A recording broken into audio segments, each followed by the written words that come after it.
Thank you, Madam Chair. Our next witness is, and by the way, you have a very distinguished group of witnesses today. Our next witness is Brooks Hurst. Brooks and his family farm in northwest Missouri, 3,000 acres, and their family is very active in biodiesel and ethanol production.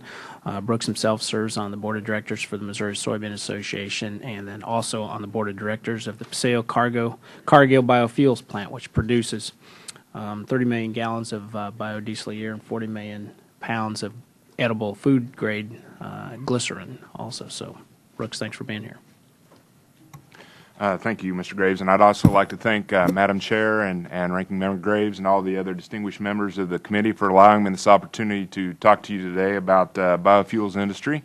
As Mr. Graves stated, I am a farmer from northwest Missouri, and I am a board member of a biodiesel production facility in Kansas City, Missouri, and then I'm also a member and investor in a small ethanol plant in the town of Craig. So I've seen the great benefits it brings to the small rural communities close to home with the Craig biodiesel or Craig ethanol facility, for instance, is about a 20 million gallon plant, so it's a really small plant, has 300 farmer investors, and so it's very important to the farmers around there, to our markets.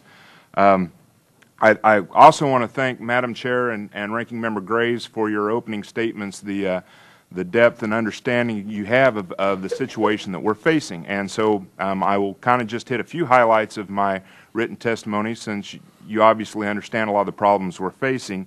One of the things that I would like to say is that we would like to extend, as Mr. Faraci pointed out, the biodiesel fuels blenders credit. One of the issues that is facing us right now is in a volatile market, which we've all heard about the volatile markets.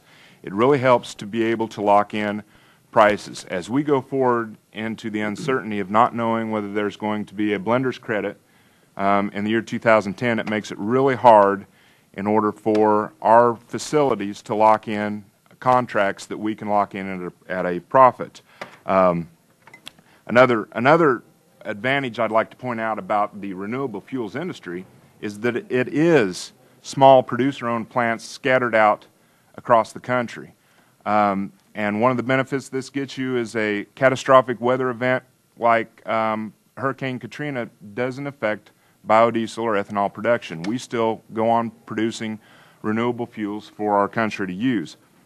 I would also like to reiterate, Mr. Faraci, and urge the speedy implementation of the renewable fuel standard that Congress passed in the latest energy bill. I realize there are a lot of details to be worked out, but I think it's very crucial that we have a domestic impetus for demand. As everyone's well aware right now, the EU has embargoed biofuels, biodiesel going into the European Union, and we're working on trade talks to get that resolved, but there were several shiploads of biofuel sitting in the coast not being able to be exported. And so not only do we need to work that trade issue out, but the renewable fuel standard would really help increase our demand domestically and making that important.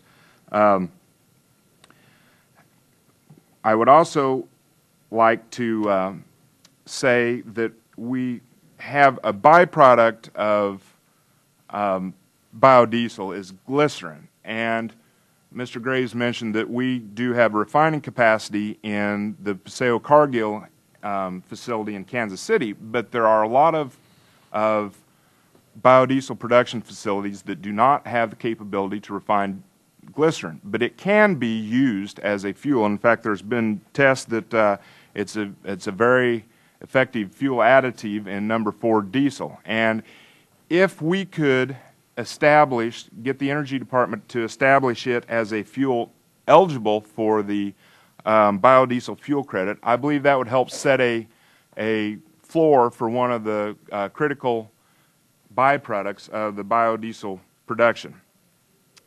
And with that, I'd like to say that we as a nation stand at a crossroads. The decisions that are made today will impact the country for years to come.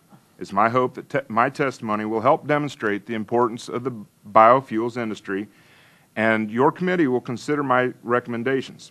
It is crucial that we work together to ensure the U.S. biofuels industry continues to play an important role in rural development and growing our fuel supply. And with that, I'd again like to thank you, Madam Chair, Ranking Member Graves, and all the other members of the committee for this opportunity to testify before you today. And if you have any questions, I'd be glad to answer.